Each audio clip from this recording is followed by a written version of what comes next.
Hey there, folks. Alright, so today I wanted to talk a little bit about teaching in English in China. I've been doing it for going on 7 years now. And I found this place right down the street from where I live. Big plaza, you see these all over China. And across the way here you got a place called Sesame Street English, which was open when I first came to, as far as I know, was operational when I first came here in February in Changzhou. As you can see now, they kind of seem to have left in quite a rush. So maybe they've fallen on hard times or something. Definitely this plaza is in pretty rough shape. Looks like a zombie. Looks like some piece from a zombie film. Apocalypse or something. But anyway, I've been teaching English in China for over 7 years now, ESL. I've taught, I think in most capacities, I've taught English here. I've taught in universities and kindergartens and private companies and joint ventures and some of the major names and some of the lesser known names. So I kind of know a lot of how things play out here. And the only place I haven't really taught in yet is at the international schools, and any sort of public high school or anything like that. I haven't taught it. I've been in them and I've done classes and things like that, but I've never actually worked for them. Currently I'm teaching English at what I would say is kind of it's a big franchise, but I guess it's a privately owned branch of it here in Changzhou. And I'm teaching mostly children.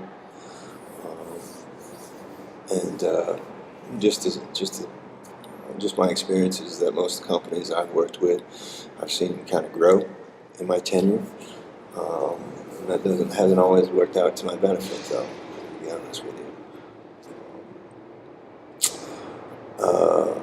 It certainly is true when you hear the horror stories about people working for companies that just kind of go up and go out in a couple of months, and you might find yourself in a situation where you're looking for your pay. I mean, certainly across the way here, you got maybe an example of that. I don't know if they employed any foreign staff, but certainly would think that they did, considering their Sesame Street. A couple of things to go over in terms of my experiences. Some of the companies, some companies are very disorganized. So, and you get that sense of it. The materials they have are very limited. A lot of times you're doing, double duty as daycare. They're not really sort of English oriented as much as they are as about exposure and about having their kids have something to do, basically. It's kind of funny that the school I work at with now is kind of in really rough shape, but they are remodeling. They're moving to a new facility this month, so I'm kind of looking forward to that. But right now, currently, I work at a place where I would think that reminds me of those places in American Pickers where people put things to forget about them. And they kind of have that attitude. There's holes in the wall, and the paint's all roughed up, and the doors are from God knows when. And the stickers are falling off the wall.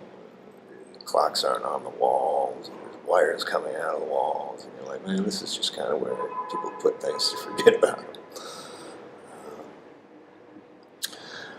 But anyway, like I said, they're upgrading this month, and that just kind of feeds into my perception that, like a lot of places I've worked for, have gone just through that sort of process.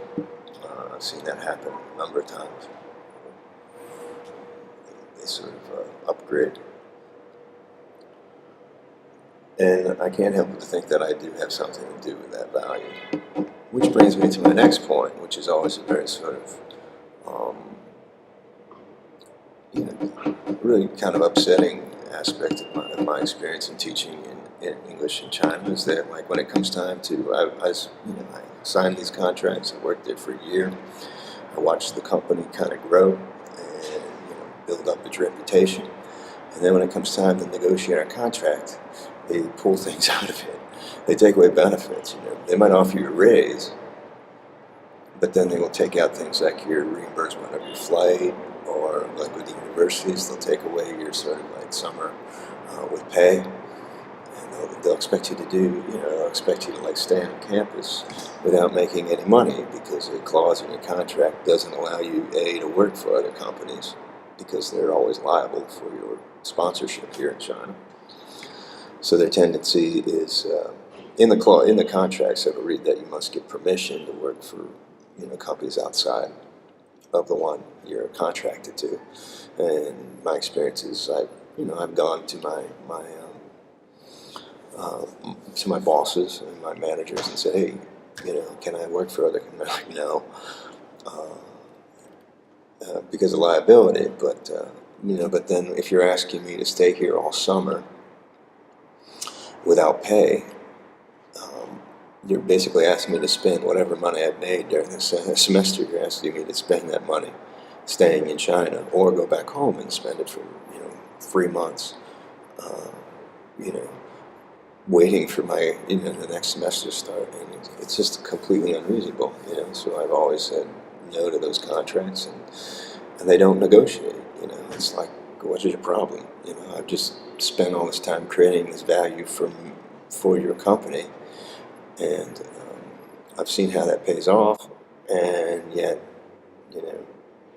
you're telling me that you don't want to give me anything for that. You don't want to respect that value. So that is one of the big reasons I've moved on from job to job, and haven't had that sort of ability to stay on with one company for a long period of time. There's also a lot of inner politics that begin to develop in some of those companies that that also undermine my value, and so I've consistently had to move on. Certainly, taking away things from contracts isn't going to endear myself to resigning onto a contract, no matter how easy it is for me to do so, or how convenient it would be for me to do so. What else can we talk about? Let's see. My first job was teaching at a university in Jiangxi province, a place called East China Institute of Technology, and it was one of the best jobs I had, because I was new to China at that point. That being said, I was a newbie, and I found myself with a tremendous challenge before me, because this university really, I was teaching classes of over 30 students in big lecture halls most of the time, and I would see those students maybe twice a week, and I would have like 5 or 6 classes that I would see twice a week. So the nice thing about that is I was really only responsible for making one lesson for the whole week, and just kind of rotating it through all those classes. And but that being said, they gave me no material whatsoever. There was no criteria for grading or evaluations or tests or anything like that. I had to come up with a whole grading system, what I was going to base my oral test on, what I was going to base my written test on. Being a test, I had to create multiple copies of this test, so if I was seeing a class in the morning, it couldn't be the same as the one in the afternoon. So it was like test A, B, C, and D that you had to create to test them up. I had to mark them all. I kept records of them all. I photocopied all, samples of all those tests. I had to come up with a whole portfolio with a curriculum to produce to the management on what the lessons were going to be about. That being said, there was no topical structure. You just came up with whatever you felt was appropriate for college students in China to speak about. So it was a tremendous challenge, going from just like sort of certification and that kind of training to be actually thrown into a working environment such as this one. And I did really well, and I was pretty upset. I felt myself settling in. I felt myself getting comfortable. I had a pet dog, and when it came time to renew that contract, they weren't offering me a good deal, So it was like, no, they didn't want to renew it, I was pretty upset with them because I had glaring reviews. All my evaluations were really exceptional. Students really liked me. I came up with a structure for my classes that was effective and efficient. I'd do a song, we'd do a discussion, introduce vocabulary, do the lesson. Then we'd have a game and an activity for all the classes, and they were unique, they were original games. And yeah, they didn't want to renew, and so I was pretty upset with that company. I went on to work to other universities. Let's see what else. I worked with some private companies, little private companies where, they tend to have, they're just looking for clients, So from week to week, you might have 1 or 2 students that have signed on for certain lessons and certain topics they want to study, whether it be, TOEFL test or IELTS test. They might have a textbook like the NC New Concept English textbook. They might be going through that weekly. So you're giving that with 2 or 3 students. Then you have 1 student coming in who's, studying for the IELTS test. You might have 1 student that's, I've had people like wanting to know more about the immigration process. I've had people, just wanting to work on their writing. They're just looking for people with, some sort of proficiency in English or some sort of knowledge. And some of the topics you might know, they might be giving you like medical. I want to learn about, I want to learn about sort of, engineering vocabulary. You're basically looking all that stuff up.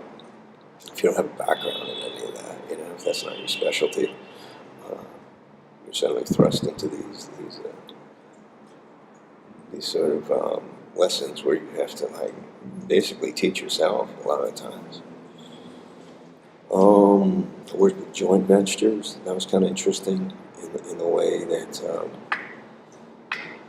the politics of that. I worked with companies that their contingency of being in China was dependent on their relations with the government officials. So there'd be a lot of free contracts out, and you definitely could see them sort of playing up to those government officials in terms of all right, don't speak about Tiananmen Square, don't, really stressing sort of political aspects of your person, your identity, especially as an American. They would underplay, they wouldn't want to give the American too much exposure. It was okay to do British, it was okay to do all that because of Hong Kong and like that, so that was all, yay, but America give us try. We're all on the same side. Don't kick us out of China kind of attitude, which was just infuriating and cowardly and disgraceful, really, for these companies to sort of pander like that. We certainly started to see sort of getting their cojones back, which is a good thing. What else? I totally agree that good business is kind of it's an integration and a cooperation, but let the other guy take advantage of it like that. Especially the expertises of, you're basically undermining the educations of your own native countries, Anyway, and the value of your own currency. What else? Kindergartens. Kindergartens are always an interesting experience because you're just rifling through 20, 30-minute classes, one after the next, with kids who are just crazy, full of energy and just bouncing all off the walls. And that's exhausting. That can be really exhausting, those kinds of jobs. Smaller classes you have, the better off you are. That's a given. Especially with the younger kids, more kids you get bouncing around the room, harder it is to control. I've worked with those kindergartens that sit well, answer the questions like that. That's pretty amazing. It's pretty adorable too. I thought that was funny, but I've been in kindergartens that are just crazy, running around in circles, massive hysteria for 30 minutes. And you hear the Barney the Friendly Dinosaur or whatever. Oh, college students. I've talked about some of those experiences in my other videos. Usually, like the college jobs are pretty cool, because there the proficiencies are pretty high, and you're really just kind of sounding board for their education in English through the Chinese education system. You're just kind of there to see how well how effective their education through their public schools has been, and you're there to see if they can have conversations and dialogues with the Westerner, the native speaker. But you're not really expected to teach them that much, You might be given a textbook, but most of the times they're like, do whatever you want. What else? The money's in the private industries, the private ones. I'm seeing more and more. The contracts are shifting, prices are going up, so the salaries are going up. You see more and more sort of private companies offering free rent and stuff like that, even though my previous experience told me that they didn't. Usually that was going to come out of your pocket along with taxes. Taxes are anybody's guess. You're supposed to get a portion of those taxes back when you leave China, and there is a method of trying to retrieve some of it that they're pursuing. The very essence of taxing is something that's new. When I began here, they never took taxes out. And, it was only up to like 2 or 3 years, 4 years ago, they started taking taxes out of my salary and using that as kind of a legitimate accounting or something. I think I even got paid in cash a couple of times. Yeah, I've worked for universities that paid me in cash before. What else?